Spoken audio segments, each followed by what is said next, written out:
Man, this game is crazy.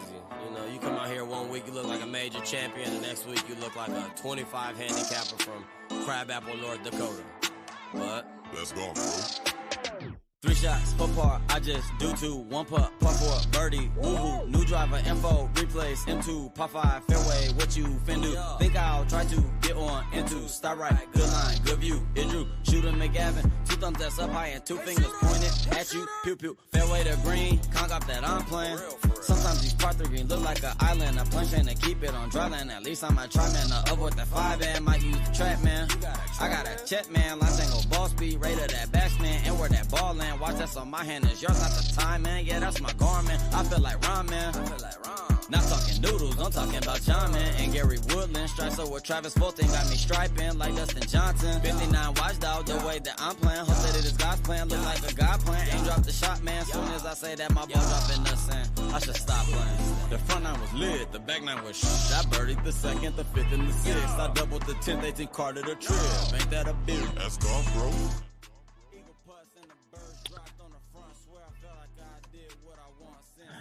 Welcome to Nothing is OB South Texas Golf Podcast, episode 156. Sorry, we did not start on time right here, but waiting for my boy. It looks like my boy, my dog, Leo Camarillo, is going to be my special co-host for tonight. Tonight's topic is sandbagging. I don't know, that might strike a chord with some of y'all. Sandbagging is what we're going to be hitting up on. Also, we're going to be talking about the badass tracks we played out in Colorado. Here he is right there. My dog, Leo. How we doing tonight, my brother? What's up, Andy? Salute to the gods. How you doing, my brother? Cheers to you, my boy, wherever you may be. Oh, man. How's it going, brother? How we doing, man? Oh, hey, coming live from the Nothing is OB studios right here, baby. Hey, there you go.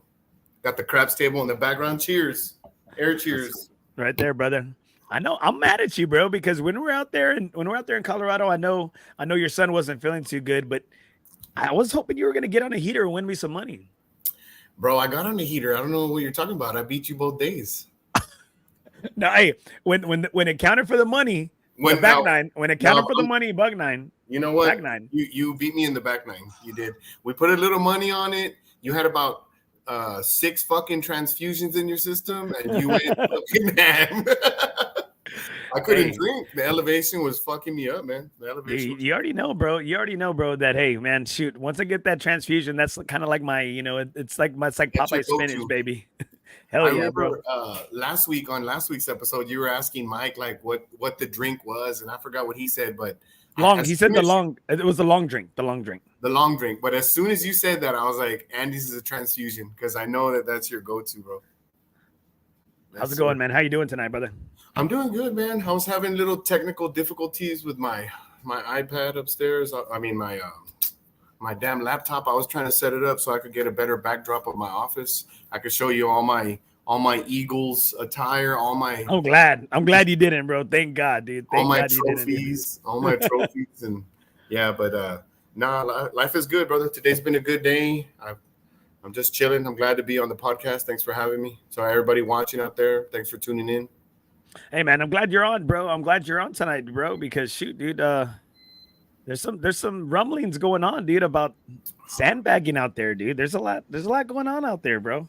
I'm glad you brought that up. I actually was talking to Maya, and after the Cantera match, we had a little conversation between the board members, and we were talking about what should we do about sandbagging, because we've been put in that situation. I know I've been into a lot of major tournaments, and I don't know about money tournaments. Money, right? Money. Yeah, money tournaments. That's usually when they come out. That's why FOREBROS is a great group of guys to golf with, and they open it up to the public, and you start getting all these people coming in.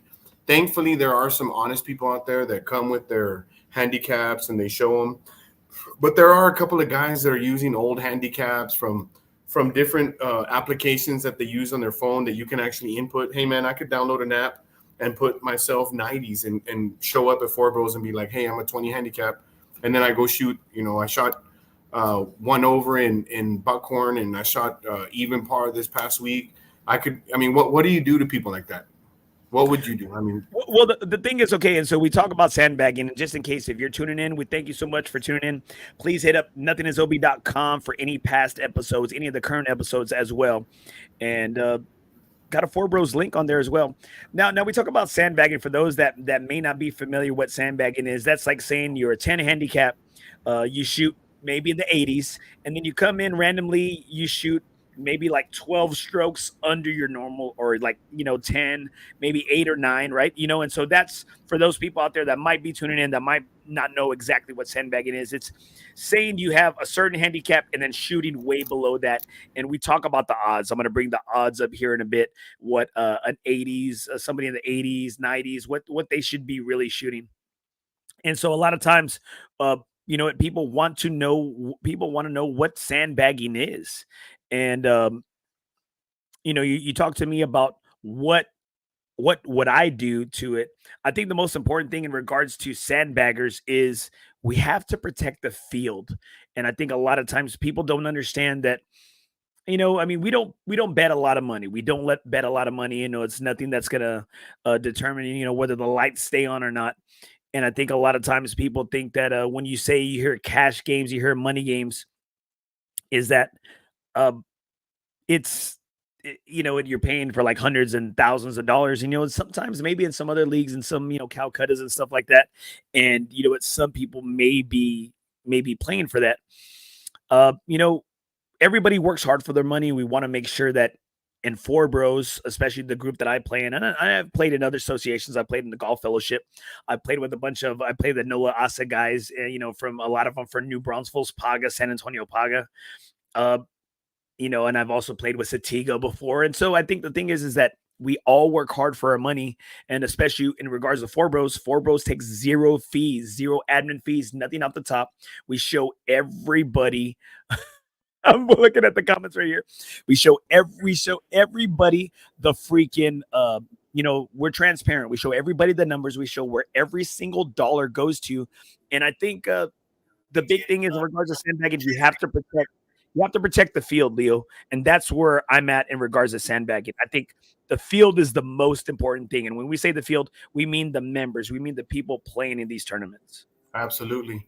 I totally agree with you. We have guys that show up to all the events that we have. I can name a bunch of them off the top of my head that, are mid-range handicappers, and it's not fair to them that these sandbaggers come in and play in their flight, they win all the money, and then they don't show up again until there's another big money game. And, Maya's been doing a real good job of putting together a lot of big money games. So there's been a lot of money in the pot lately. I know you've seen it. I know you've won some money too. You and Mike Osman took home some money. I took home some money. Me and Mike Ayala, we actually took first place at Cantera and the partners. And there were some really good guys there. And I think this is where we started trying to think about what to do to implement, to keep from the sandbaggers coming up. And I actually have a message from Maya. If you don't mind, he wanted me to go ahead and push forward the rules to everybody that's out there watching. It's going to be a new policy that we agreed on. Remember, we had that group chat between all the board members. And this is in regards, and I don't mean to cut you off, Leo, but go ahead. I'm sorry. If you're just hopping on, guys, Leo's going to be reading out in regards to what FOREBROS and FOREBROS. We play FOREBROS. We are FOREBROS, and so FOREBROS. This is what FOREBROS does. And again, Leo, what do you get paid to be on the board, bro? I get paid zero. We get paid zero. Zero. I actually donate money. I've donated food. I've donated alcohol whenever we had free drinks. I donate my time. Maya donates a lot of free stuff. Andy, you donate a lot of stuff. Yeah, we all do. We all put money in, and of course, all the payouts are 100% payout. Now, there is something that's in the works right now where we have to come together and try and figure out a way to help cover some of our costs. Because, just being on the air, Andy, you have to pay for that airwave. It costs money. And that's where these sponsors come in. Thanks to your sponsors, FOREBROS, Awas Golf, man. They're really good guys. You got a couple of, you had Brad Ishins with the medal. Unfortunately, since we're not set up as a 501c, we don't have donations. I think any donation that we take is just out of the goodness of your heart. And right now, that's where we're starting to get established. We're in the process of moving forward to try and become a legitimate 501c. That way, we do receive donations. We can actually hand out receipts, which you can use to tax write-off. But that's all in the future. What I wanted to do, Andy, if I can just read to you what Maya had told me Go about for it, brother. about the sandbagging policy. First of all, if you're new to FOREBROS, welcome. I'm Leo, Andy. If you're new and you have a verified handicap through another app, you'll get 75% of what you show us. So if you bring us a 10 handicap from, your USGA, we're going to give you 75% of that. But if you shoot 6 strokes or better, you'll be moved up a flight. And if you're already in flight A, let's say you're in flight B and you shoot better, we can't move you up to flight A. If you're already in flight A, then what we'll do is we'll let you play only in the gross. I know we had that this past weekend. Some guys came in at 8, 9, 10s, and they tied us for the lowest score, and they were in the B flight. So moving them up to the A flight, we actually tied with them. And it really didn't seem fair to the guys in the B flight to leave them there when they tied the lowest score in the A flight, which there was actually 2 or 3 of us that actually had that score. It all came down to our handicaps and also the handicap holes that broke that tiebreaker. But the one thing that Maya is real strict on is trying to keep the sandbaggers out. We got a lot of strong players. If you come out, the strong guys. There's a lot of strong guys. They come out with +2s, +3s. We had Ben Lake, who works over at Briggs Ranch. I mean, the guy came in and he was a +4, and he says, I'm a +4. He had to actually give more strokes because of his half handicap. And he came out and he shot his handicap. And then we had these other guys that were saying they were 8, 9s, 10s, and they were shooting 4 under. And you're like, how does a guy that's, a 10 handicap shoot 4 under of par? It doesn't make sense and it's not fair. But according to what we agreed on the board, the only thing that you'll be able to do is go for the gross and not the net. And if you don't agree with it, you'll automatically be disqualified and you won't get your money back, because these are the rules moving forward. If you do want to get an established handicap with FOREBROS, you have to play at least 3 rounds with us. But the more you play, the better, because as you know, Andy, your handicap changes. If you have 10 rounds with the FOREBROS, we take the 4 lowest rounds and we get the sum of that, and that'll be your handicap. And as well as I do, Andy, we came in, you were a 13, they had me at a 12, then we both went to 9s, and I went back to a 10, you went down to a 5. We're constantly changing. I mean, golf is evolving. We're not going to shoot even par every time. We're going to have our bad days, and sometimes we'll have our good days. Luckily, I've been on a good little run lately. Luckily, you've been on a freaking heater, dude. You've been on a freaking heater right now. All right, guys. If you're just hopping on right here, thank you so much for being on the show. And just in case for your kids at home, the views or opinions expressed by the host and guest may or may not be shared by the sponsor supporters. Listen at your own discretion. I just have a feeling we might get a little vulgar here, just in case, right here. Fuck yourself. That was after the explicit content right here. All right, Leo. So the thing is, Shamble's different though, bro. I think Shamble, which was played this past Monday, had beautiful La Cantera. Shout out goes to tournament director Anthony Cantu. Anthony, thank you, Anthony. Hey, dude. Okay. What does that course normally cost, dude, if you're just walking off the street, bro? Rack rate, Friday, Saturday, and Sunday rack rate, you're looking at anywhere from 150 to 180, depending on the time. Monday through Thursday, you're looking at about 120, 130. I have a twosome membership card, and Monday through Thursday, I believe we pay $69 with tax, and that's after lunch. In the morning, I think it's like $79. But Friday, Saturday, and Sunday, even with your twosome membership card, it costs $100, and we got it at $80. We got it at $80. That's a freaking steal for playing one of. Yeah, I mean, it's got to be. You got to think top 3, right? You got to think top 3 courses. SA, greater SA, courses that you can play, courses that you can get on, not private memberships. And I think you can also put La Cantera up with some of these country clubs. I mean, I think so. I think they're doing a hell of a freaking job out there. They do a great job, and Anthony's a great guy. He works with us. If you ask me what my favorite course is or what I think the best course in San Antonio is, I'm always going to say Cantera. Yeah, well, I know, because you shoot well there. Shit, I would say that if I were your ass. That's your home course. You play there all the time. Because no matter what time of the year you go, they're in immaculate shape. They take care of their greens.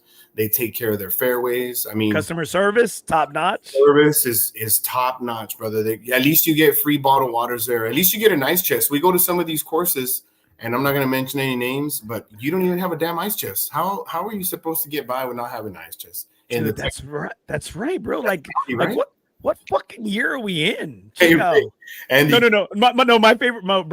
favorite is when you go and you look and you're like, oh, okay, I got a cooler. You open it up, it's the fucking sandbox. Bro, like, I was just gonna say that. Me and Patty went to go play at the Dominion, and the fucking Dominion was in great shape. We played in this tournament, this 2-man, and we were fucking thirsty, and it was hot. This was, the beginning of the summer. And we fucking opened the ice chest, and it was full of fucking sand, bro. I was like, what the fuck is that about, bro? Hey, all I know is they got to keep their members happy, bro. So maybe it's a membership-driven initiative right here. All right. Yep. So let's read out some of these comments, man. Thank you guys for everybody chiming in right here. Robert Vasquez, first place. Robert Vasquez, Efren Izquierda. What's up, my brother? And there you go. Your dog, Rudy Jaimes. Leo Camarillo is a sandbagger. Real talk. Rudy, thank you for all the money you gave me this weekend. I was able to go out and purchase some Coronas. Thank you, my brother. Appreciate you. Robert Vasquez, I lost $5 in a match play to Sandbagger Andy Torres. No, it was 15. He lost 15 right here. 15. Right here. David Roberts, he's the eternal 10 handicap. You know what? I always feel like I might be a 4 right now with FOREBROS, but I just feel like saying 11.3 handicap, it just sounds right. Standard. It's standard. Right? Hey, always, right, bro? That's industry standards, brother.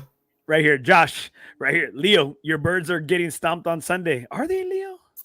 You know what? I tell people, Andy, when it comes to like things that I like for sure, you're a Cowboys fan, right? You're a UTSA fan. I am. Yeah, hell yeah. Both Birds up, baby. Birds up. Birds up, right? I'm affiliated with the Birds, as you can see. But, those teams are going to take loss. I am a firm believer that Vegas has a lot to do with it. Even if they don't, I'm going to believe that. But I will tell you. You also believe in conspiracy theories, dude. I'm a fucking conspiracy head, so that's not even started, right? But hey, we've already been there, bro. We've already been there, dude. We'll go to the deep end one day, but not. But like I was saying, like our teams are gonna lose, and that's okay. I'm still a winner in life. So my Eagles might lose to your Saints, Josh, but I beat you in golf. Oh yeah, that's right. You still whoop that ass, right? Still whoop that ass, Josh. So we talk about several of the things that make a course great, right? That's when last week I had Osman on, and we talk about the courses that just do it right. And La Cantera certainly ranks up there, and it was great, man. It was great. We had a couple of issues, and and I think as the board members, we have to act because it's not really on what we want. It's what our membership kind of wants. And you know what, if they have issues with it, we have to address the issues. We got to address the elephant in the room. And I think that's one thing. And I got right here, Robert Rubio. Thanks, Bobby, for commenting, brother. Thanks for protecting the integrity of the field. And I always look at that. You asked me at the beginning of the show what my thoughts were on sandbagging. And I stated, if you're just hopping on, thanks so much for being on tonight. Thanks to our presenting sponsor, FOREBROS Tour, Never Golf Alone Again. You have to protect the field. The members, the clientele is the most important thing. And we don't try to get rich off our guys. And I think that's something that people need to understand is that we're not money driven. We got to protect that money that you work hard for, that our members work hard for.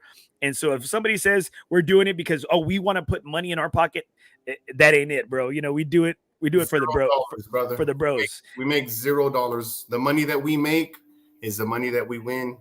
We don't win every tournament. Andy, you know that me and you have gone through some highs and some lows together. I mean, you're on the high right now. You were the guy to beat. You were the guy that nobody could beat. And right now I'm in that spot, but it's up and down. Before that it was Mike. Before that nobody's pushing you though, Leo. Nobody's pushing you. You have the most comfortable foursome every time. Y'all are happy go lucky. No one's in your face. No one's talking shit to you. You're loving it. Like I'm telling you. I played you at Comanche and you were talking shit. Don't start your shit. Hey, we played at Comanche and me and you were going at it. But you paid me $36. I paid you $36. I paid you. Wait, let's clear this up for everybody that's watching. I paid $36. But I won in the tournament, and I was out of 32 people, there was only 3 of us that shot in the 70s. I was one of them. So this goes to show that when you play these games that we play, your partner's score is very important, because I beat you overall. I beat my overall, and I was one of the 3 guys that shot in the 70s, and I actually placed second. I won. And you still owed money. And you still owed me money. I won $280. I gave you 33. Hey, at the end of the day, you bought me a beer, so I'll take that. And we got to hang out. I love hanging out. We have a good time. It was a great freaking group, man. Maya, JK. It was a great fucking group, right, bro? And I think that the thing is, you have to look at it. We've played in different groups and different associations. And you can't say that, you know what, I know you've been accused of being a sandbagger, and the same thing goes for me. And I think at the end of the day, it's just like, what are we out there? Yes, we're out there having a good time, enjoying some brews, enjoying our bros. But at the same time, it's still cutthroat, baby. We still go at each other. We still trying to score and compete. And I think sometimes people lose the sight of that. Like, Four Bros, it's in the name. Oh, y'all are bros, and we play that bro golf. And there's a difference between that bro golf and Four Bros golf. Like we're having fun, we're enjoying ourselves, we're getting away from the fam, we're getting away from reality a little bit, but it is still cutthroat golf. We still go at each other, and at the end of the day, I think we respect each other more when you try to give each other each other's best. That's right. It's a kill or be killed situation. I mean, that's the competitive spirit in all of us. You know, once you got out of school, you could play like softball or interleague basketball, but once you get to a certain age, you can't even play that anymore. You know, you're going to pull a hamstring or something. So golf is all there is really for guys at a certain age. You know, I can't play softball anymore. I got hurt. I couldn't play basketball. I hurt my ankles. It got to a point where I was like, you know what? Golf is awesome because you can go, and I love being one with nature. I love being outside, checking out the scenery. And me and you had some great scenery. I know we're going to get to that in a little bit, but we went to Colorado. Fuck yes. Temperatures in the fucking 70s, fucking weed in the air, fucking everything. Hey. Colorado, it's legal. And you know me, bro. I only do secondhand high, dude. You know, I'm a teacher. You know, secondhand high. You know me. Hey, it's over there. It's legal. It's not legal, but over there it was legal. So, anyways, it's one of those things that we go out and we enjoy being there, but we still have that competitive spirit. It's that killer instinct, that thing that made you an athlete, the thing that makes you want to be better. If you go play pickleball, if you go play ping pong, if you go play beer pong, you don't want to lose. Once you lose that spirit, then that's a good time to just, you know, become whatever else you want to become, a Mormon, or I don't even a Mormon, whatever you want to become. I mean, when you don't have no instinct, us have that. And I don't have nothing against Mormons. My cousin is one. I love God. I don't know, bro. I don't know, bro. It sounds like you got some little hatred. That's okay, bro. That's okay. I have nothing but love, brother. But I do have a competitive spirit, and if you want to play me, I'll play you. You want to play for money, I'll play for money. And if I lose, I'll gladly pay you, because that's another thing that me and you, we always talk about, and we've had those conversations. We respect each other because no matter what, we always pay our bets, you know, and that's important. Right here, Bobby. He said, "Become a Mormon." I actually meant to say, "Hey, Bobby." I actually meant to say a monk, but I've had about 5 of these, so the words were coming out correctly. Hey, but monks were the first ones to make beer. So you know what? You have the monks to thank for that. All right. So in regards to sandbaggers, and like you said, you know, the reason why I felt like this had to be a big topic is, I feel like that's kind of like it's kind of like the elephant in the room. A lot of times you don't want to be that dude that calls out somebody else. You never want to be that guy, right? I think that's the thing. I think then certain people kind of get that air, they get that stigma. Yeah. You know, it's like me. It's like, you know, one thing is, and you like to take shit the wrong way. We're in Vegas, and you said, "Hey, let's bet," and I said, "No, I'm not going to bet you because I'm not in your group." Right. And you said, "What's that supposed to mean?" And I told you, I told you how you want to, and I was like, "Okay." That's what I said. I said, "Take it how you want to." I love it. And the thing is this like me? Like, you know me. I'm a jerk. I'm an asshole out there, and I jab, and I'm like, if I can't jab at you, I feel like I can't put that heat on you. Oh man, I love playing with you, and I hate playing in front of you or behind you. I'd rather play with you because I'm playing with you, and we're talking, and we're chirping, and we're having fun, and we're scoring, and we're drinking, and we're laughing, and we're hugging, and everything. We don't play together, and you're in front of me. You're there talking shit. Hey, fuck you! You're talking shit, and we didn't want it. They won it. I remember that. Yeah. And so I think the thing is a lot of times when you have these situations, people get a stigma like early on in the early four bro years. I mean, we're in FOREBROS 5.0 right now. Maya's been kicked out several times. He's kicked himself out. I've been kicked out. You're not a real FOREBRO member unless you at least been kicked out. So we're in FOREBROS 5.0 right now. But in the early stages, I remember I would have members come up to me and say, "Hey, I saw a guy drop a ball. I saw a guy drop a ball," and I'm telling him, and I tell him, "Well, how come you didn't say anything to him?" Because you know what? Now, after the round's over, what is it now? It's hearsay. It's hearsay. It's hearsay. And we've had that problem before up here recently where people address the situation or whatever, but we played in other organizations, like you said earlier, and in those organizations, it was real simple. If you don't agree on something between your group, then play 2 balls, and whenever you finish, you go talk to whoever the tournament director is, and he'll make the final call. He'll talk to both people. And I know I've been in that situation. I've probably been on both sides of the fence, and I remember being accused of like picking up a ball and dropping it. I've been accused of a lot of things, and it's never been that way. I've played with people that did it. I think people see something and they're in another hole and they think something. I've gotten relief from Cart Pass, and I think people go and they say, "Oh, he did this." And I've been caught up in some shit before where between a group. I remember one time I was playing in Alice, and there's a guy that we play with over there, and they always put us against each other. And for some reason, he thinks he's better than me, and we're the same. But I had ended up beating him, but. I was swinging and we were under some trees and there was a bunch of acorns. Well, my ball was on like a pile of acorns. Well, I was, about a foot away, but I was swinging and they were hitting the acorns. Well, I fucking swung just to practice swing. It hit the acorns and it was like a little bowling ball. Saw like, you saw something move, right? And it just moved maybe about this much, just barely a little. And the guy I was with and the guy I was playing against and his partner, they were all there and they didn't even see it. And I told him, I said, "Hey, I hit the acorns and my ball moved a little bit." Say, "What do you want me to do? Do I put it back and hit it? Do I play it from there? I take a stroke?" And the guy I was playing with, real cool guy, he goes, "Nah, it's okay. We didn't even see it." And then he said, "Are y'all cool with that?" He asked the other group. And the other guy is real bitter. He always loses to me. He's like, he didn't say nothing. He's like, "There's a face, man. That cocksucker face." Like, instead of saying, "Yeah, that's cool." So he made that fucked up face. And I was like, "Well, tell me right now, because I don't want to fucking argue about it later." No, it's cool. It's cool. Well, I end up fucking making a birdie that hole. I go in and I have the lowest round of the day. And that was our last hole. That wasn't even that was the very last hole. So he starts talking. And Mike Ayala was there. Mike Ayala was the tournament director at the time. And we went and we talked to him. And we even called the other guys. And they said, "Hey, well, Leo did this and Leo did that." And I said, "Hey, motherfucker, we talked about it in the group." And that other guy came and I said, "Hey," his name was Chano. I said, "Chano, we talked about that. I asked you guys. I'm the one that told y'all. You didn't even see it." And Chano's like, "Hey, we talked about it. I'm good with it." He said, and he told that other guy, he said, "And you said you were good with it too. Why are you bringing up shit right now?" "No, why? I don't know.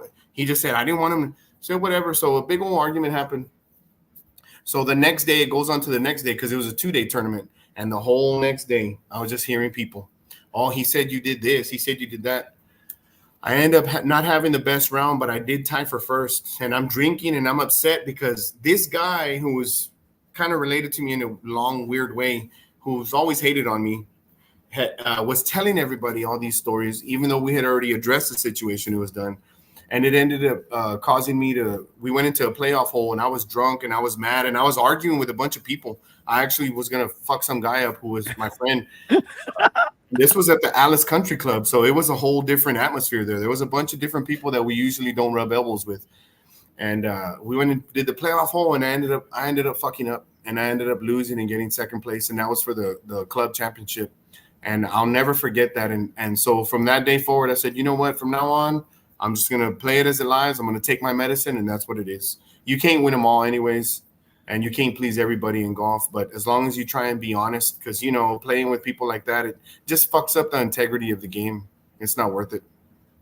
That's a great point right there. We're going to take a quick break with a word from our sponsor. Nothing is OB South Texas Golf Podcast is presented by FOREBROS Tour. Never golf alone again. If you don't have a home, FOREBROS Tour has a home for you. We've got all different types of games at our outings. We have net, gross, king of the par threes, never golf alone again. And also, FOREBROS Tour does not take any admin fees or take any of your money. Every dollar you put in, you get a chance to win. That's FOREBROS Tour. Check us out on Facebook, on UG, at Unknown Golf, FOREBROS Tour, never golf alone again.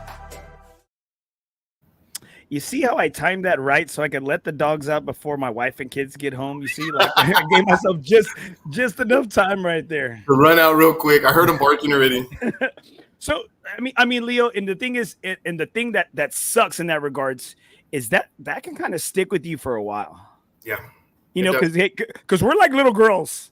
You know what? Hey, we talk. You know, guys talk. We talk constantly. You're a little girl. I'm a big bitch. Yeah, this is true. This is true. You're like you're Thea though. You're Thea over here, and I'm freaking. I'm the primo. I'm primo over here. so okay. So you talk about that situation, and you know what? The same. I'm not gonna say the same thing, but something similar happened to us. Like that. I mean, it's me and Jordan Callender playing you and Mario. We're out there in Oso, and you did kind of have a fucked up lie, and you said, "Hey, can I move it?" And I told you straight up, I said, "Bro, we're playing for we're playing for some money. Like, hey, you got to hit it." And you said, "Okay, you win it," and then you still fucking throw it on there, giving yourself a good birdie look. Yeah. And the thing is, and I think the thing is, like you stated, I don't know how to feel. I feel indifferent in regards to the 2-ball thing. I think you have to settle it within your group. I think so too. I agree. Take care of it. You know, hey, is you know at that little group, and I think you have to live with whatever decision is in regards to that. Obviously, following the golf rules and integrity and everything of that nature. And then once it happens, you know, it's done. It's done. It's done. And you know what? And if you didn't like it, you should have said something at that point. Had you made the call, stroke you or not? But you know what? You had every right to say some shit. And you did it. So you could be just as guilty, you know, the other person, right? Yeah. And so I think that's the big thing is that within our group, we're grown ass men. And if you have something to say, fucking say it. Yeah, you can say it. You know, you can't walk around with an Adam's apple and not fucking speak your mind. You know, we're all grown men. And as long as you do it in a respectful way and don't cross a line, then you won't have anything to pay for. But I've been on both sides of the fence, Sandy, where like that time, it caused me to win that day, but the next day I ended up getting in second because I let it get in my head and it pissed me off, and I was drinking, I was raging, I was arguing and literally cussing this guy out in front of fucking everybody, telling him everything under the sun. I wanted to fight him, and it messed me up. And would you not want to fight? I never want to fight. Don't be like that. I'm the nicest guy. Anybody that knows me knows I'm the nicest guy. If you do something that I feel is out of line, I'm going to tell you. I'm like you said, I'm going to speak my mind, right? But I've been on the other side too, where something like that similar happened, and it caused me to get second place. I've been on both sides where I should have been in first, and I didn't because I lost my cool. And then on the other side, I was in first, but somebody else, you know, did something that wasn't, I guess, fair, or however you want to say it, wasn't agreed upon within the group. Yeah. Caused me to get second place. So it sucks both ways. I mean, it's golf, bro. None of us are going to make it to the pros. I think some people that are here have the possibility of maybe taking it to the Am Tour and maybe competing.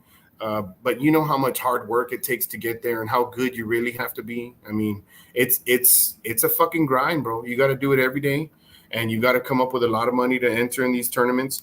But people go out there and they feel like they're going to be, you know, they feel like they're going to fucking make it to the next level. I go out there and they're playing, and whenever everybody's playing like shit, I play like shit too. I say, fuck it, I'm not making it to the pros. I'm still a winner in life. That's all that matters.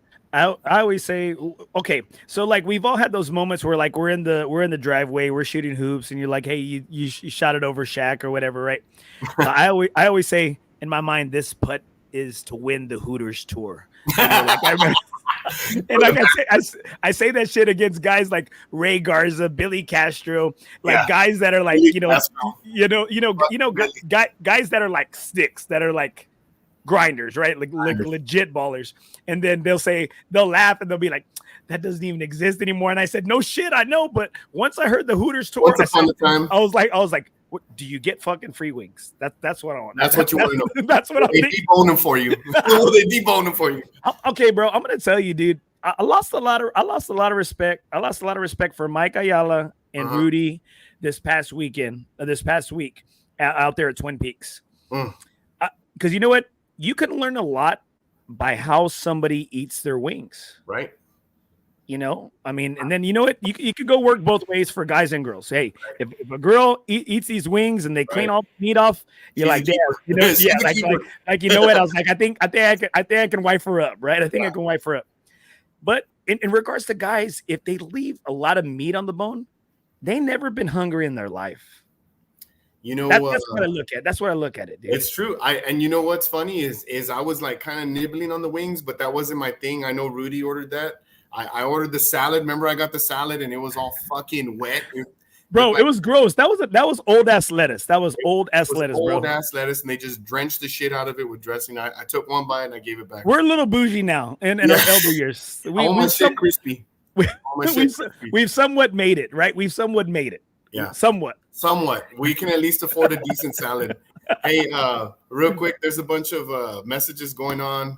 I wanted to say what's up to all my homies out there in Alice, the sandbaggers. We're talking about sandbagging today, guys, and none of y'all are coming up, but it is true. You know, whenever y'all guys come up here, you need to come with your correct handicap. Nobody's saying that you ain't, but Alice has a reputation. They name themselves the sandbaggers because these guys are 10, 12, 14 handicaps. But on any given day, if the fucking fireballs are going down good or they got laid the night before or whatever, these motherfuckers can go low. I've seen some of them come in with even par, 73, 74, not consistently, maybe one out of every 15 rounds. But some of these guys, there's a lot of hidden talent down there in Alice. They never get out of Alice. They come up here and it's a whole different world when you play in San Antonio. Or you have some people here that all they do is go back and play Alice. I know those people. We know those people. And we know those people. Hey, and if you're watching out there, air hugs. Hey, we love you. We love you. Bro, okay. So we got some great comments right here. Jeremiah Sierra. What's up, my brother right there? The golf father right there. We got Ricardo Gonzalez. Salute, brother. Salute. RG, what's up right there? Rudy Jaimes. In regards to Leo, you're not nice. Hey, I think Rudy's keeping it real right there. Nah, Rudy's mad because we left there and we were kind of buzzing. I love Rudy, bro. He's my brother. He's my brother from the ugly mother. We walked out to his car, and me and Rudy always fucking joke around about a bunch of stupid shit. He knows a lot about me. I know about him. So I go over there to his car and I tell him, hey, let me talk to your wife real quick. So he's all, okay, go ahead. So he opens the door and he says, hey, he wants to tell you something. And I just jokingly, because me and Rudy joked about this, about our haircuts, because he was making fun of my hair too. And I told her, hey, tell your sons to stop cutting their hair the way they do. It looks ugly. And I just left it at that and left. Yeah. So Rudy texts me later. He's all, man, my wife was pissed off. Pissed. She had to be, hey, bro. You don't talk about, you know that the same shit happened with Mama out there when we were out there in Colorado, bro. Your wife got pissed, when her and Kato were out and they weren't allowed to eat. Hey, the mama bear fucking comes out, boy, especially when you talk about the way they look, the way they look, right? So a joke. It was a joke. I thought like Rudy had already told her that joke because we had talked about it, and he had told her, no, I told her some don't get it. Some don't. I mean, he's the one that told me the joke. So all I did was repeat his joke. Well, what do you mean? Rudy has to live vicariously through us because apparently he doesn't like to get to live at home. That's why he barbecues by himself. Rudy, in the garage. Rudy's a man of a million mysteries, brother. That's all I can say. Shout out to all my Alice people tuning in. Thanks for the love. AD Chapa, Hunter, Victor Medellin. Yeah, I saw Victor's on there right there. Yeah. Right here, guys. Jacob Munoz, my dog. What about over the line, but doesn't cross the line? It hovers. Hey, hovering over the line is just what is it? That It's sounds just on like the Jake. edge. You're right at the line, That Jake. is. Yeah. That's him. Jake gets to the line and he just barely tips That's over right. across. It's well, you can look over. You can hover over it. You can look over. A lot of meat on the bone. And here you go. In regards to the wings, Rudy Jaimes, I'm on a diet, Andy. That's why.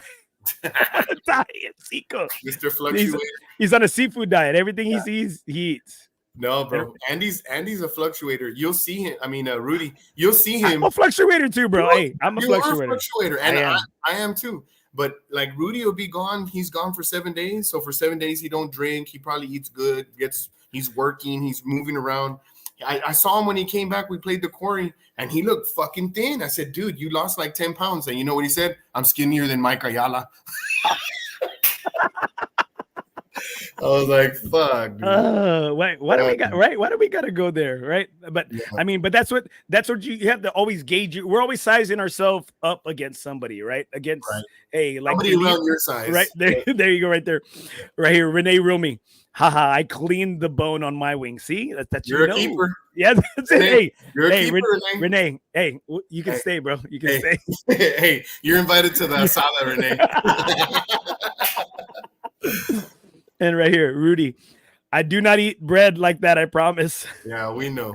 Yeah, bro. You know what, dude? I was like, man, dude, I feel bad for your wife, bro. I said, damn, dude, poor wifey, bro. And she gave you a couple twins, dude. No, but dude, I feel bad for her when you get on top. I know. Jacob Munoz, you could be my wingman any day. Any day. I don't know, Jake. I'm hopefully now. I mean, I'm a wing guy right here. Here we go. Jeremiah Sierra. Bottom line, in tournaments, you have to protect the field and members make tough calls. You have to. And in regards to sandbagging, and I know we're having a badass time, having a lot of fun. Thank you everybody for tuning in and for chiming in, because this is your show too. And as we close out this whole sandbagging thing, I think we talk about it, the stigma, everything we do out there on the course, it's kind of like how we live our life. You know, if you're cheating out there on the course, that means somewhere or another you're cheating on life. I'm not saying your wife, but you might be cheating a friendship or relationship, yourself. And I think it is just it's golf. It's golf. But you know what? We had a badass round when we were out there at Comanche, Leo. Yeah, and the thing is, I think it was because we all know what each other is about. We were pushing each other, and it was in good fun. And you know what? We didn't have to worry when this ball was here and there. And you saw me spray fucking several. You know what? Hey, but that y'all found they weren't playable. But you know what? You found them. And I think that's the thing, is that you have a sense of comfort when you play in those groups. And I think at the end of the day, I think that's what everybody wants. Everybody wants to be able to trust that guy on the other side. If they're in the shit, they're in the shit. If, hey, you take it unplayable. And I think that's how we kind of gauge our relationships in regards to that person, because we spend 5 or 6 hours before round, pre-gaming, post-game. And I think that's what makes FOREBROS and what makes golf. I love it, and I'm glad you touched up on that point. I truly enjoy going to the tournaments, seeing the same guys that we always see, and meeting you guys. We invited those two brothers to hang out with us at Twin Peaks afterwards, and they came. Hey, we paid for the food and the beer for them. This is their first time hanging out with us. We don't even know them that well, but just to show them these are the type of guys we are. But I genuinely love the hangout afterwards, where we talk about our bad shots, we talk about our good shots, and we just talk about, just hanging around, bullshitting, because this is a stress reliever. I mean, for people that had PTSD or people that are working all fucking week, and this is just forgetting about all that, having a good time, being one with nature, and drinking kicking a few back with your boys, and just having a good time, because life is really too short not to enjoy it. And I enjoy genuinely being around you guys and golfing with you. I really do. Hell yeah, no, bro. And I think that's what it's all about. And I think a lot of times that is the type of golf I am trying to get back to. A lot of times I play so much, or I might not play so much, but I always make time for FOREBROS, and it is competitive. I'm not gonna lie. I'm not saying it's not just competitive, but it's fun, right? And so I think that's the kind of golf in the groups I'm trying to get back into now, where it's just about oh, I have a big money match. No, it's just I have a match that just so happens there's money on the line, but it's not about the money. It's about that group, about that foursome. Where until we had a fucking blast. And again, I'm trying to get back to those rounds to where I'm like, shit, man, I feel closer to Leo. I know JK a lot better now, and I don't get to play with Maya. I don't play with Maya a lot. I don't either. Right here, Romulus Ramirez, right here. Well said, Leo. And it was, man. I think it was. I think we got a couple connections for Austin, in regards, and it was great. It's always great, and I always say that too. I want to play with new members because I want to know them and make our circle bigger. That's right, and that's a beautiful thing. Like we get connected with people from out of town. I know that they were already asking. The guys from Austin, they were asking about the upcoming events. Unfortunately, I'm not going to be there. I'm leaving out of town. But are you going to play the Silverhorn that's coming up? I think it's a 666 challenge. Bro, the hard thing is, and I already told Maya, I'm going to go and have lunch with the guys out there. It's because it's on a Thursday, bro, and all my football games. Remember, that's why you don't see me sometimes. I know. During football season. It's football season. Hey, because if you're a good coach, you ain't there. You at least have a good excuse for not showing up. No pun intended. Actually, it is intended. It's intentional. It's very intentional right here. I like throwing jabs. I'm a jab thrower. Right here, Jeremiah Sierra. I have too many guys in line to take my money. Hey, because you know what, Maya, I'm glad you're on. He's not playing well right now. Yeah, and that's crazy because when I came in, he was hot. And I wasn't, and then I got better, and he kind of fell off. And it's like we're just always doing it. And you were there too, Andy. And even Mike Ayala. I think everybody goes through these phases. Right now, I'm playing good. Hopefully, it stays that way. But in a couple of weeks, if I'm not, it's golf. There's somebody that's watching right now from Alice. His name's Preston. That guy, Preston, badass dude.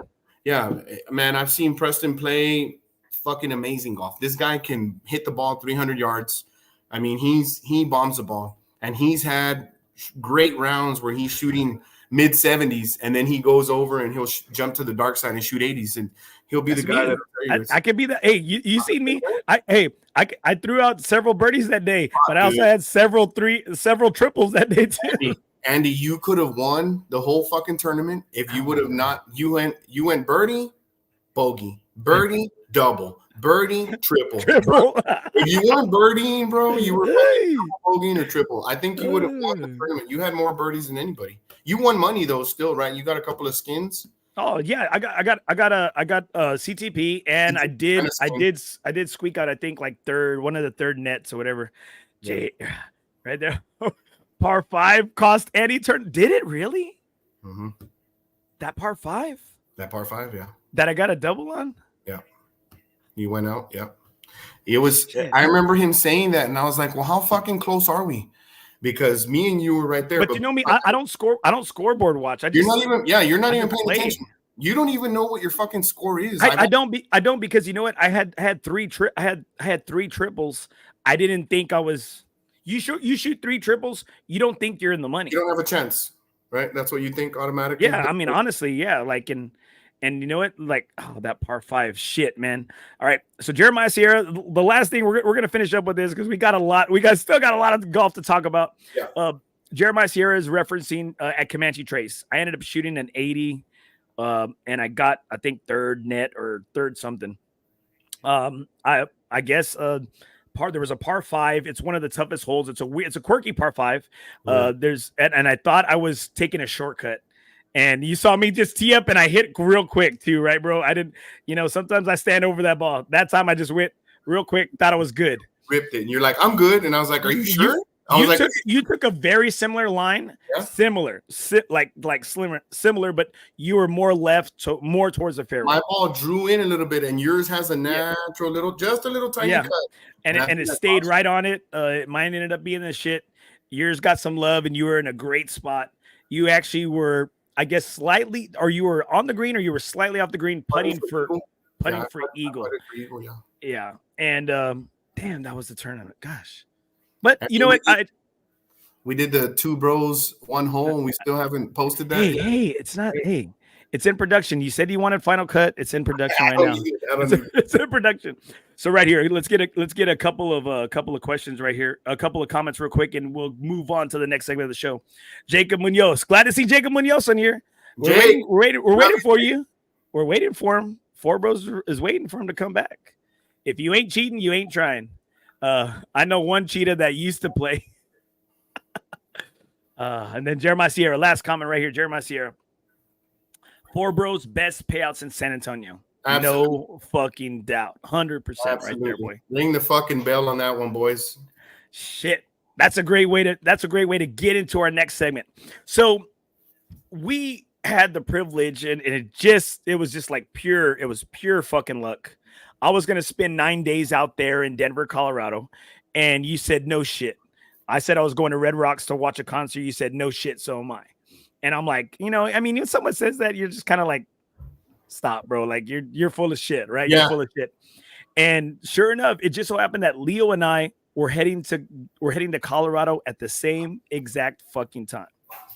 And we had the privilege. We both attended our own concerts at Red Rock. I went to the Marley Brothers, and you went to your 311 because you and your wife actually. Something you proposed to her? No. Our wedding song is Amber. It's Amber. I knew it was something with you. And it's wife. Amber. And you know what? Everybody always says, everybody that you talk to, they say that Red Rock is the best concert venue. Absolutely, because the drinks are flowing. You're in the mountains, first of all. The elevation's higher. So the beers, they fuck you up. If you I had one, but it was a tall one. I was fine. Yeah. I think I had more than one. Yeah. Bro, we were fucking smoking. I mean, we were smoking and we were listening to Marley Brothers, and it's so crazy because in the background, if you've never been there, it's this huge amphitheater that they just cut out, and they put it. Thank you. And they put it in between these two huge rocks. In the backdrop, you can see downtown Denver. The moon was coming out, and we even saw a thunderstorm when we went. Because remember around that time, same. It was just fucking amazing. The lights were crazy. I was in a trance. It's what it feels like. I don't know if you were in the same feeling. No, it's you get mesmerized, and I think the thing is that makes it. And I'm gonna bring up a couple of pictures right now. It's a great way to get lost. You get lost in the music, you get lost in the performance. And I think that's kind of one thing besides having some badass acoustics with the rocks surrounding you, right? I think you get lost in that moment, which makes it freaking amazing, freaking beautiful. And we had the privilege to play a course that had those same rocks surrounding it out at Arrowhead. We had the privilege of playing the numbers 1 and 2 public courses, or courses you can play in Colorado. That's right. They so happen to be there. And right here, you see right here, this is one of the tee boxes here. The signature hole, the par 3. The par 3 right here out there in Arrowhead. And I believe Arrowhead was in Littleton, right? It was in Littleton. Yeah. In Littleton, Colorado. Yeah. No, it was Arrowhead. Yeah, you're right. It was in Littleton. Yeah. It was further south. Littleton, and Fossil Trace is in Golden. Trace is in Golden. Yeah. Right here, this fucking picture we're looking at, you got the aiming point is right between those two rocks. You can see that green way at the bottom. In the front there was a bunker, and in the back there was a lagoon, right, Andy? Yeah, dude, it's crazy. Like you're aiming, your miss was like I think I ended up short. You missed right. Right, if I'm not mistaken. Right, pin high to the right. And I think like we hit the spots that you could only miss in. Yeah. And these are like the rocks surrounding out there at Red Rock, out there in the amphitheater. And it's just beautiful. It's breathtaking. It actually seems like you're in a different part of freaking Colorado, because it's amazing right here. And also I'm going to bring up a couple pictures right here. This is also another picture. Oh, there's another picture. This is from the number 1 tee box right there. Yeah, I remember that one. And looking at it was really crazy, because over there on the right side behind those trees, it's just a fucking row of those rocks just stacked on top of each other. You can't see because those trees. And you hit a fucking bomb there. And it's fucking long, but the ball flew like at least an extra 20, 30 yards, I would say, if not more. But I remember that when you almost reached that bunker over there. I was thinking like, yeah, we're not going to reach that. That fucking hole was like 340, 350 yards. And then you fucking hit it and you almost got to that bunker. And so me trying to fucking keep up with you, I swang out of my fucking shoes and ended up on the right side on that hill over there. Shitty ass shot. But I still ended up parring it. So that's the good thing. You know what? I think you parred it and I actually 3-putted. You fucking I had a 3. I parted with my shitty drive and you fucking bogeyed that one. Bro, but I mean, you're not, who's surprised? I mean, if anybody knows me, Andy Putz comes out sometimes, and hey, it happens right here. But you this is right here. This is off of, I think this is like back. 13, 14. Yeah, this is on the back right there. Look at that, dude. Just look at this shit right here. I think do justice, bro. These pictures do not do justice because the atmosphere. I mean, me and you, we would look at each other sometimes. I know I'd catch you and you'd catch me. We're there at the tee box and we're not even looking at the hole. We're just looking around like at the whole fucking scenery. It was just captivating, bro. Like you're in a whole nother place there. You've never been there. You don't know if you ever go back, but it's fucking beautiful, man. And I think that was a thing, right? Like, what's up, Mario? It took us elsewhere. It took us to another place. Look at that. This was just amazing. The pace of play wasn't bad. There was a slight overcast. It was just, there we go, right there. Here we go. Paul Sharp right here, baby. Red Rocks is a complete experience. It is. And Jacob Munoz, we're in the spirit world. You're in the spirit world. we were there right there. We definitely were. Mario, what's up, my dog? Mario. What's up, brother? I need a rematch, bro. I need a rematch because Mario thinks he got the best of me that day. Me and Mario versus you and whoever the fuck you want to bring. That's the tough part, bro. The tough part is that I will be there. That's the tough part. You're like, I'm not going to show up. I was like, you know what? That's the bad part right here. Mike Osman, best golf podcast in San Antonio. The bestie? Oh, damn. Well, I'd say golf. I'd say golf wise. I'd say hell yeah, golf wise, right? In regards to, there you go, Mario Moreno. What's up? And yes, Andy. See, Mario's up for a challenge, bro. I mean, always. he did play with some shoes that started talking, and you know what? I think his game fucked up. His shoes started talking. He was losing his soul. Yeah, I thought he played better when his shoes were talking. Mario played a good round. He played a good round of golf, bro. With the shoes or without the shoes. He could have played barefoot. That motherfucker would have played. Right there. And Andrew Cano, he works out at the quarry. Andrew, y'all have done a badass. He's one of the dudes that runs a crew out at quarry. Andrew y'all have outdone yourself, my brother, out there at the quarry. Looks freaking pristine and beautiful. My sister might be free.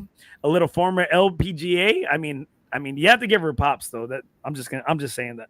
You'd have to give Christy Cano. You have to give her pops. What kind of pops are we talking about? She's a stud, bro. Former LPGA. Hey, that's Day Day's assistant athletic director out there at Texas A&M San Antonio. Yeah, I know what you're talking about. Yeah, she's a stud, dude. She's a stud, and I'm gonna see though. I don't know, dude. I don't know. She doesn't play a lot of golf, but I still think Mike Ayala, clowns times 2. Love y'all, brothers. Love you too, brother. It was great Mikey to freaking boy, see you the other day. Welcome to the show, Mikey. You better have paid Rudy your money that you lost from that Eagles game. Wasn't that a fucking game, bro? That was a fucking game, bro. The Vegas was involved. That's my story. I'm sticking to it. Look at us. This shit. Look at that shit, dude. Who would have thought? Not me. Dude. Leo, I swear, Leo was like, let's play while we're out there. I said, well, Leo, my clubs are going to be there. I mean, you tell me I'm playing with or without you. Bro, isn't it crazy? Let's make it. We just planned this shit like from almost one day to the next, like 3 days before we went. And you're like, fuck it, I'll play. And it was a crazy price. Like, we're not talking about how expensive these courses are. But look at us. We're both wearing Live hats. We had just gone to the Live in Houston. So that week was a real good week. We were in Live together, and then we went to Colorado together. Had a fucking great time with you. I look forward to doing it again. Hopefully we plan a road trip and more people can go out there with us, man. But that was a great experience, dude. Great experience right here. And I got a couple more pictures right here.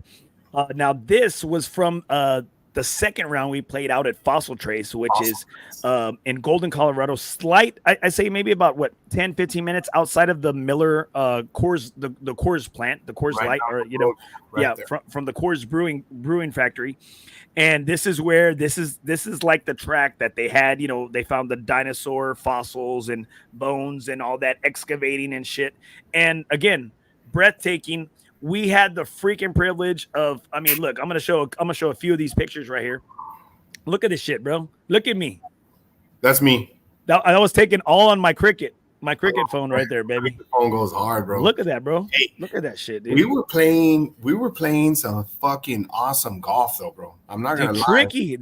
Okay. Everybody always asks because there's 3 courses they say that are public tracks out there that you need to play. They say Arrowhead, Fossil Trace, and Bear Dance. And I know you wanted to play Bear Dance, but I already played it in October, and I said no, I want to play these other 2. But everybody said, when they said, hey, you play anywhere else in Denver here, and we tell them the courses, they're like, oh, you're playing the best. They're like, yeah, you're playing the best that public courses or courses you can access there in Colorado. And you can see right here, like, look, like this is overlooking overlooking that the neighborhood there in Golden. And the ball carries at least 10 to 15, maybe even 20 yards. Remember, dude, hey, it was a hard reality coming back to San Antonio, bro. And like, I was like, I could have sworn my 7-iron was hitting 180. What happened? Bro, what happened? We were hitting pitch wedges, fucking 140 yards, which maybe some guys on here can do that, and they do, but I don't want to say that much. Over there, we were swinging 3/4 swing, and they were flying 140. It was a big adjustment the first day. But there's that swing. I love that hole. That's that par 5 where you got to hit it, and then you got to go around the rocks. Yeah, you got to go around the rock. Yep. Those rocks are in the middle they're in the middle of the fairway, and you can go over the rocks. That is just such a beautiful hole, bro. That's the green. That's the green right there. That's the signature hole for them, right? Dude, yes, because they have to the left, they kind of have like one of those like an old school crane, like the digging, like excavation crane and all that stuff. That's where they have the fossil of the Triceratops paw or something. And look at that. I don't know if you can see, guys, but you see there's fucking immaculate. You see that we got on the green there. It was beautiful. Course was in amazing shape. Like, look at that shit. It's fucking fake. And we also had the privilege, bro, of meeting just a badass dude right there. We got paired up. We got paired up with some badass people. The first day at Arrowhead, we only played. It was just us 2, but you're always worried about getting paired up with some randos, right? And we got paired up with this big ass towering man, Donnie, and his girlfriend. And dude, they were fucking awesome. They were from Wisconsin, Mike. They were from Wisconsin. They're huge Brewer fans. Wisconsin. They were there to watch the Rocky games, and I think we had such a freaking memorable round because they were so fucking cool to play with. That dude's a fucking animal, bro. He was drinking fucking shots, and he must have had about 18 beers and 18 holes and probably 5 shots. He was a fucking animal. Am I lying, Andy? No, dude, like nothing, bro. Drinking, nothing. And I was like, what the fuck? And his eyes were bloodshot as shit, but that dude was a mountain. They were really nice. He was the mountain. He was the mountain from freaking Game of Thrones. That is him. Mm-hmm. That is him. Dude, he great dude, awesome guy. I went to the Rocky game a couple of days later, got to meet up with him and his girl. That's right. You and Anna got to go out with him, right? Just they said they wanted to come, and they said they want to come make their way down here, and they said, can we stay with you? And I said, I have a small house. I said, but Leo's the richest guy I know, so you can stay at his house. So I told him, I invited them to your place. That's fine. I'll let him stay here. I don't mind. That's what I'm saying, bro. I'm a nice guy. Now we talk about these amazing tracks we played at, bro, and I think it's something that everybody must do before they die. They have to. Yeah, they have to. They have to. I get the privilege to travel, just because I never did when I was little. So now that I can, I make sure I do it every year. Because that's what's important, bro. Honestly, what we're doing right now, these are all going to be great memories. You see these people, I've seen these tombstones where like Hey, I never broke even par when I was live, but now I'm 6 under, but because they're buried, right? Or something like that. You've seen those Hey, I get you. Yeah, I got you. You know what I mean? You've seen like crazy tombstones, all these people that get these party themes that are golf. It's because you transition in life. And I think once you get into the game of golf, even if you suck, you still do it for so many years, and you learn to love it. You make great acquaintances.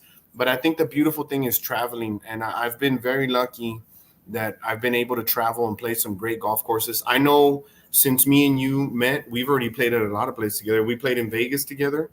We played in Colorado together. Me and Mike Ayala have gone and played fucking everywhere together. We've played fucking Mississippi, Louisiana, fucking Florida, Vegas, Arizona. We've played a lot of places because wherever we travel, we take our clubs. And I'm a sucker for wanting to try a different course. I don't care. And it's so amazing. Me and my nephew, Isaac, we played everywhere. We played everywhere together. Same thing, Mississippi, Arizona, Louisiana. I take these road trips and I take my clubs. It sucks when I don't get to go with anybody, but even if I go by myself, I always take my clubs. I always make memorable moments, and I always try and take pictures or get little, just the ball markers. The ball markers, yep. Yeah, and I hand them out to friends. So I'm going to be taking a trip next week, and I'm going to be going to Biloxi. I'm going to try and play. Biloxi, yes. Bro, they have this fucking course, Andy. It's called Fallen Oak. The Waste Management actually has a tour that goes through there. And that course, I'm not lying to you when I tell you that it's in better shape than TPC, Cantera. I mean, it's super exclusive. You can't get on there unless you have a membership. I mean, you go on there, there's nobody in front of you, there's nobody behind you, and so then how are you getting on? Because if you're like a certain level, like yeah, gold or platinum. I was a platinum member at MGM. I would gamble a lot, and also because I have a credit card, I found this shortcut to up my tiers. So I got the MGM credit card, and I use it to pay my fucking fuel, my food, everything, my car, everything. And what it does is it accumulates your tier points. So it looks like you're spending money gambling, but really I'm just living my life, paying my fucking bills. You know what I mean? And they give you these free rounds. So I have free rounds to golf in Louisiana. I'm going to use that. That'll be on the way back. I'm going to stop in Lake Charles. I'm going to play at the Golden Nugget. I have a round for 2. And I also I've never played there, bro. Never played in Lake Charles. Never. Or Coshada, nothing. If you want to meet me over there, I'll take care of your round. It'll be on the way back. What day is it? Probably like on a Monday, though. I know you have school. I don't know. Hey, I don't know, man. I hate Monday. I get a case of the Mondays, bro. So you know you get a case of the Mondays. I'm gonna play there. I'm gonna play in Florida. Florida. If you've never played Florida golf, played Florida. Bro, you can go to any fucking muni course, and every fucking course there is lush, fucking green, beautiful, well taken care of. Golf heaven is what Florida is called by the people there. They're like, golf heaven is in Florida, and I agree with it. I'm mad that Ken left because he was supposed to get me on at TPC Sawgrass. He was supposed to take me to Jack. He was supposed to take me to freaking Arnie's court. You know what I mean? I'm like, Jack. I'm like Ken. Like, I hate you. You come to San Antonio. You're here for a little bit. Tease us a little bit. Move to freaking Michigan. You know, hey, God bless you. Get us on to Michigan, Ken. Will you get us on to Michigan? We'll fucking make the trip. I don't know. Not even his course. I don't know, man. Not even his course right here. Got some great comments right here. Andrew Cano. They get so much rain over there. That's what he said there in Biloxi. It's true. Mike Osman. # free Brucey. It's his time. Here we go. Mike Ayala. Where's Arnold Garcia? Where is Arnold Garcia? Mike Osman. Andy don't play well on Mondays. Just look at La Cantera. Dude, I tried, bro. I just don't have it right now. And you know what? It's a box of chocolates. You know what? You never know what you're gonna get, dude. And right here, look, I'll take you, Andy boy, with Stads. There you go. We'll see, right, bro? Mike talks a big game, right? He talks a big game when he's got heavy hitters, right? Mm-hmm. I don't know. Prove it, Mike. Prove it. Take us with Stradler. Prove it, Mike. Right? It's in the pudding. Even the dog says it, baby. Even the dog says, shut the fuck up, Mike. All right, Leo. It's been a badass show, brother. Freaking blast having you on. Just in case you heard Leo reference it, it's gonna come out sometime soon. Hey, it was homecoming week for me. A lot of stuff going on. Leo is gonna be the next player, the next challenger on the Two Bros One hole. We had the privilege of playing out at beautiful Comanche Trace, the number one handicap out there on, I think, what was it, Hills or 15? 15, Yeah, 15, and 15. it was in Hills, I believe. Hills, right? Leo, any shout outs as we close out today, brother? Shout out to everybody that tuned in, all my Alice buddies. I send out a text message on our group message. Mike is on there, Victor, AD, Mario, Preston, my nephew Isaac. We got a bunch of guys from out of town that support us, that they come up here and play with us. And everybody else that's on here, Mike Osman, he did a great job last week on the podcast. Of course, the Golf Father for making everything possible and helping us keep things going and setting up all the rules all the time he puts in. I mean, everybody that puts into it, our boy Charlie, Rudy, you're out there. Be careful out there. We love you. And Jordan doing the handicaps. Man, Jordan fucking Calendar, bro. That's my brother. I love Jordan. He's a great guy. He always helps out. He always goes that extra mile. Been missing him lately because he actually came from fucking Scottsdale. He played some great golf over there. Him and Scott played TPC, bro. Scottsdale. That's my next go-to. I want to go there and I want to go to Wico Pa. Those are my. Let's go. I got a hat from there. I have a hat from there. I need to play the fucking course right now. I've been waiting all show to tell you that I really like that fucking hat. I'm gonna get me one like that now. That's a slick hat. Well, that's a very nice hat. I'm wearing this hat, the Golf Club of Texas. My man, my dog Bo LaHue out there. And I guess this will be my shout out. This will be my shout out right here. I'm rocking the hat from Golf Club of Texas because Bo is a friend. He's one of the guys that has the ability to, I'm not going to say do whatever he wants with his course. Like our man, one of my besties, Robert Vasquez out at Gateway Hills, Lackland Air Force Base. What's up, Brucey? Is he there? Is Brucey here? Tuned on. Welcome to the show, Brucey. We've been showing love to you all day. And we've been trying to, man. Thanks for showing up, man. I know, man, and we miss you, Brucey. Love you. I miss you. And Bo LaHue out there at Golf Club of Texas, dude. I know he gets a bad rap sometimes, but that's probably got to be one of maybe the courses taking a little beating right now because you saw it out last time you're out there, Leo. They got freaking being having a couple of trucks of your own. You know how much those motherfuckers weigh. Wear and tear, man. Yeah, wear and tear. And you know what? I think they're almost done completing the cart path. It probably has one of the best environments in regards to everything. Am I right, Leo? You got the course, you got the range, short game area, the outdoor bar, food, beverages. They got a great driving range. They got the night lights, but we like hanging out in that fucking huge patio. The tin cup bar. Tin cup, bro. It's great.